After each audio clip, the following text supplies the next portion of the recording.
Chanukah. This is how we do it.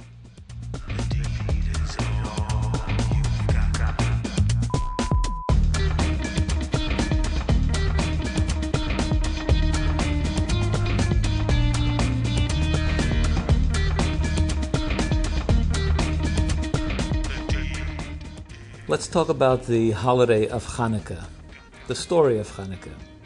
About 2100 years ago, during the end of the Second Temple period, the Greek Assyrians, led by their wicked king Antiochus, invaded the land of Israel and began to enforce the Greek philosophies and the Greek way of life on the Jewish people.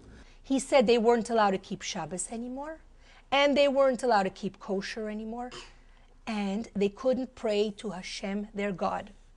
But they continued to learn Torah in secret. And every time the Syrian soldiers would walk by, the Jewish people would pretend to play dreidel. And the soldiers would ask them, "What are you doing? Are you learning Torah?" And the Jewish people said, "No, we're just playing a dreidel game." The Jewish people were very, very upset again. And they didn't know what to do. But there was a very brave man called Matityahu.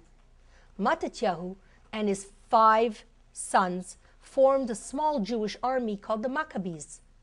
And the Maccabees decided to fight against the Syrian king.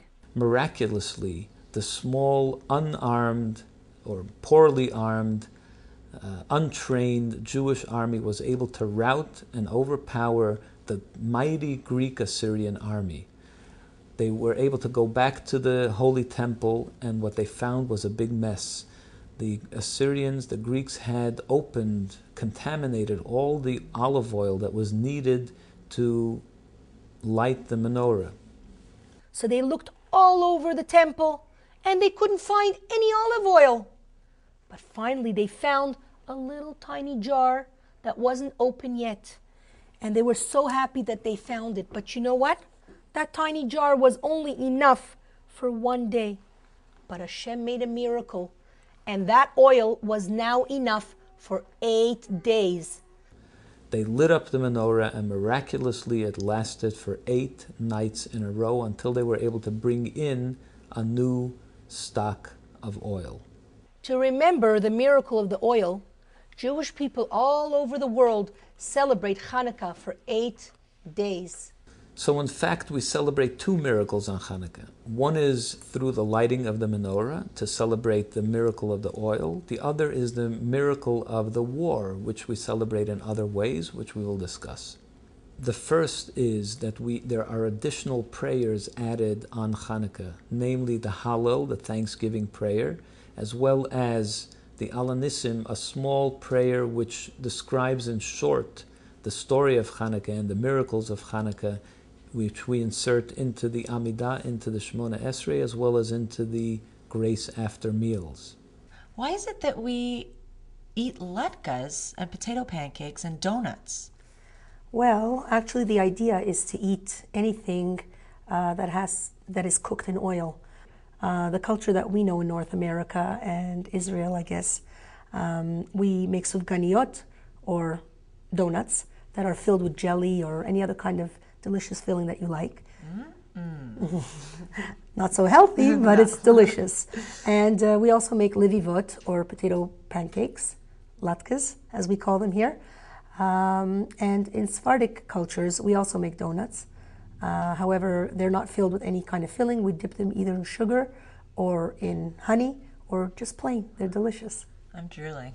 It's coming up.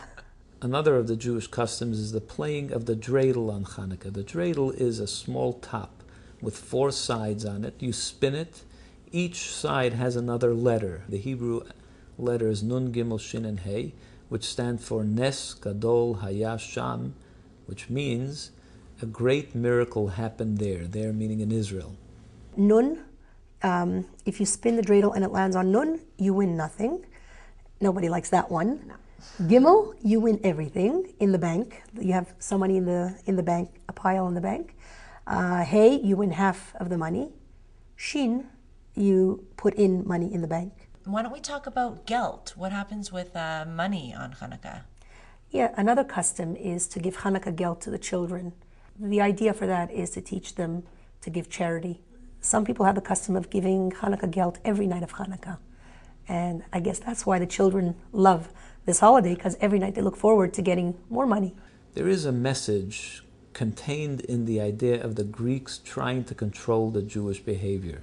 The Greeks maintained that it's okay to keep your culture. They didn't mind the Jewish culture, but they insisted that it was a culture like any other culture. They didn't like the idea that the Jews believed in the one God and that everything that we do is considered holy. The Torah is not just simply a book of wisdom. We consider it to be divine in origin. This is what the Greeks could not tolerate about the Jewish people. So when we now rededicate ourselves to our Judaism on Chanukah, we are rededicating ourselves to the holiness of the Torah, to the holiness of the Jewish people, to the holiness of God, and to the holiness of the practice of our mitzvot. I'm Shoshana Israel. Chanukah. That's how we do it.